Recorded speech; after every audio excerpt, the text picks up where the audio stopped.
A convoy of joy, and it's heading just where it's needed most, to our farmers whose homes and livelihoods have been washed away. But they're staying afloat thanks to your incredible generosity.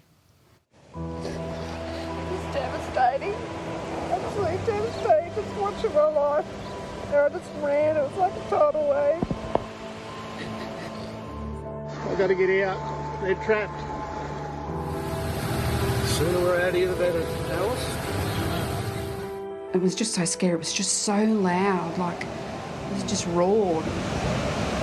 Dee was all by herself when that wall of water came charging towards her home. I wanted to come back into the house to try and save photos and all our sentimental stuff, and I just couldn't come back. The water was sort of just coming at me. Someone was with me telling me to go, because if I had to come back in, I wouldn't have got out.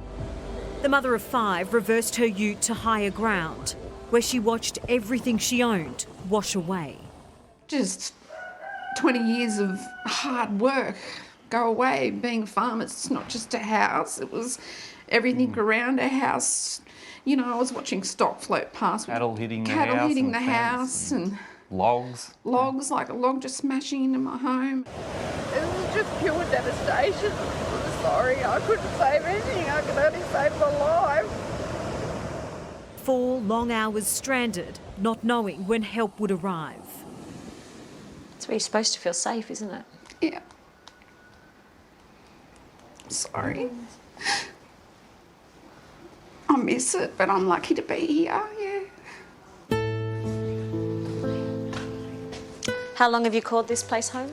Oh, nearly 20 years, yeah. Like many farmers around Eugowra, Matt and Dee are still shaken, reminded by the bare bones of their family home.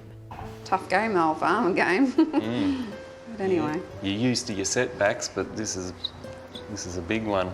We've lost everything really, so starting from scratch again. How would you describe this as being different from all those setbacks over the years? Oh, just the scale of it, yeah. Like, I don't mind fixing fences after floods to some degree, but when they're all gone and you just don't know where to start. And plus the house and sheds, tools, everything, machinery.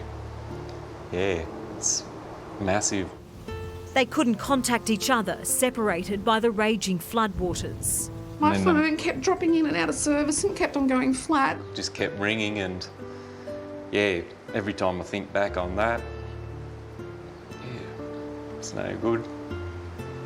Once I knew Dee was okay, like, I sort of could part with everything else.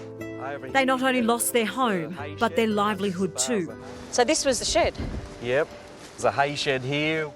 Livestock, machinery, more than $500,000 worth, with no flood cover on their insurance. Like, I don't want the best of everything, but I'd like to be able to get things back to normal. Just to rebuild, and like there's kilometres of fencing, and, you know, tractors to fix, motorbikes to fix. I can't get the cows out. Just come too quick. Jason Smith captured his incredible fight to save his cattle. Can't give up yet, mate. I had a bit of a flash through my mind. I thought, wow, what are we going to do? What have I done? Because I thought, we're gone here. Matt and Kylie also lost their farm. Just looked like a war zone. Something you'll never forget. I could have dreamt it all, you know. Something you didn't expect to see. Something I hope we'll never see again. How much of your hay did you lose? About a third. Probably about 100 odd tonne. What about livestock? 400 sheep. And crop?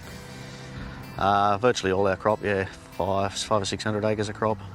How many years of work and blood, sweat and tears is this? Well, I've been here 20 odd years and my father's been here all his life. We see floods in places where people, you know, lose their homes en masse, but when it's a farm, how is it different? It's your livelihood as well as your job. It's everything, it's your life. It's like, I don't know, it's probably like losing everything, your house, your job, everything all at once. Oh, there's not a lot left. No. Bill and Helen own the local butcher. No. So all of this was under? No? Everything, yeah. They've lost it all. So you lost your home and your business too? And 2 cars. And they too will never forget. It wasn't so much a wave as you see on the beach. It just lifted up, about 2 metres, and it was panic stations. They'd put their shop up for sale the very day before the massive flood hit. Bill and Helen were about to retire. Dare I ask what Christmas is going to look like? I'm just about to put some lights up because I think it's good for the kids. The kids need it. The kids are very traumatised by this. To help ease their pain, truckloads of hay roll in, together with some helping hands and someone to listen. For years, Australian farmers have weathered the toughest of conditions, doing whatever it takes just to survive. And as you just saw, those here in the New South Wales Central West are hurting more than ever. Farmers here say the drought doesn't even compare to this new level of devastation. Drought's slow, it's insidious, it's almost like a cancer that creeps up and takes a toll on people. Floods are sudden and devastating. John Walters is the CEO of Rural Aid.